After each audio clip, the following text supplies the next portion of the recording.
ever since his death in 2014, people are still trying to find ways to get over the sudden loss of Robin Williams. People are binging his work to mourn his loss.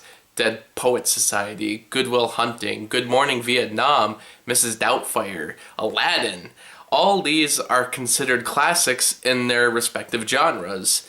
And if you watch any TV late night appearance that he did, he was one of the funniest guests of all time.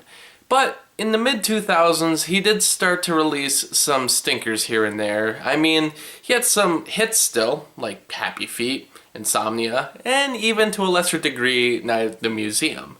But he also had some real bad ones. License to Wed, Old Dogs, RV. Do you remember RV? I remember RV. Watched it a lot as a kid. One I only saw once was Man of the Year. You know, I think we always went to the theater to watch Robin Williams movies. I think my dad was a big fan. So, you know, always had to see his stuff. Man of the Year was not funny at all. Of course, I was only a kid at the time, so maybe watching it today, I'll understand the humor a little bit better. Let's pop it in and find out. It doesn't have a Blu-ray release, so that's always a good way of knowing just how much people care about this movie today. It stars Williams as Tom Dobbs, a Jon Stewart-like TV host who decides to run for president. If this movie got bad reviews at the time for this aspect seeming unrealistic, well, just see who our president is now. So any form of realism for movies about presidents are thrown out the window entirely. Though he runs as an independent against a current president with lower approval ratings and another party candidate, Dobbs still manages to win the election against all odds. It's only discovered later that there may have been a glitch in the new computer voting system, leading one woman on a journey to uncover the conspiracy while the company chases after her and the country prepares for a new presidency under a comedian. The plot is nothing really new or exciting. We've seen plenty of movies about elections before, both in comedic and dramatic form, but this one actually does both. It was only after finishing it that I realized Barry Levinson directed, teaming up with Robin Williams for the third time after Toys and Good Morning Vietnam. It's especially like that latter film with a mix of comedy and drama, but in the case of Man of the Year, it just doesn't work. I think the premise is strong enough to make for an under 2-hour movie, but sometimes it's hard to tell just how far they will go with the comedy and how dark the thrills will get. For instance, there's a scene with Laura Linney's character, the one who figured out the glitch that made Dobbs the incorrect winner, and she gets attacked in her home. Instead of getting killed, because I guess that'd be too dark, she gets injected with a heavy amount of illegal drugs. She shows up to work all messed up and high, and causes a huge scene that gets her fired, which was set up by the company itself. She gets so wild and big-eyed that you'd think this was meant to make you laugh, but the build-up and darkness of her home being attacked just minutes before makes you feel more unnerved than gleeful.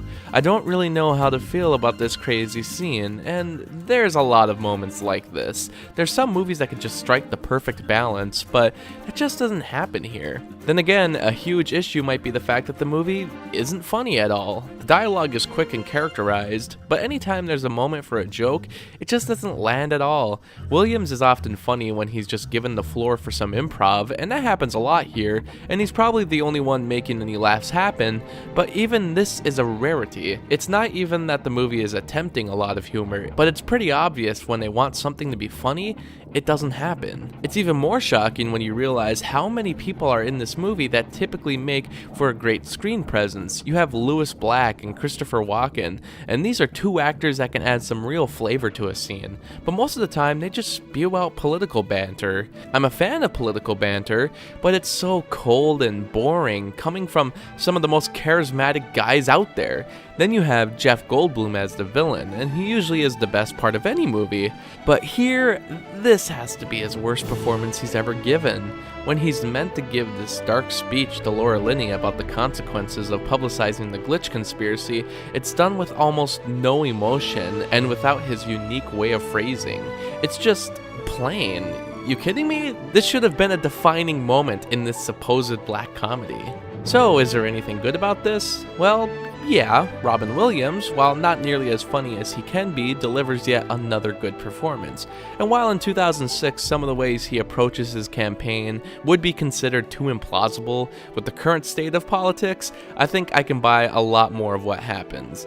In the movie, he doesn't technically win, he only gets 17% of the vote, which compared to real elections would be one of the biggest independent campaigns ever, but still small enough to make it seem believable. I like the way it's shot almost like a documentary at times. Maybe they should have gone that route for the entire thing.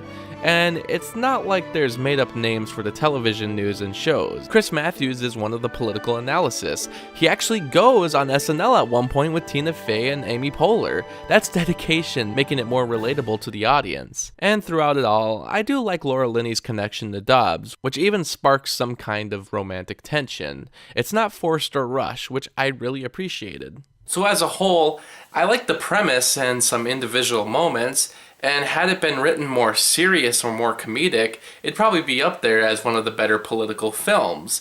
But as is, the movie, especially with the cast, is so unfunny and boring.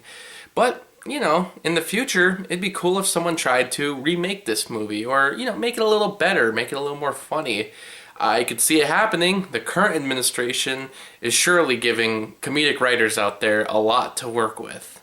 Thank you for watching the video. A special thanks to Movie Johnson, Ryan, and Lukas for supporting me on Patreon. If you'd like to be like them and get exclusive access to content and blogs, and even request reviews monthly, please click on the Patreon link, and thanks for your support.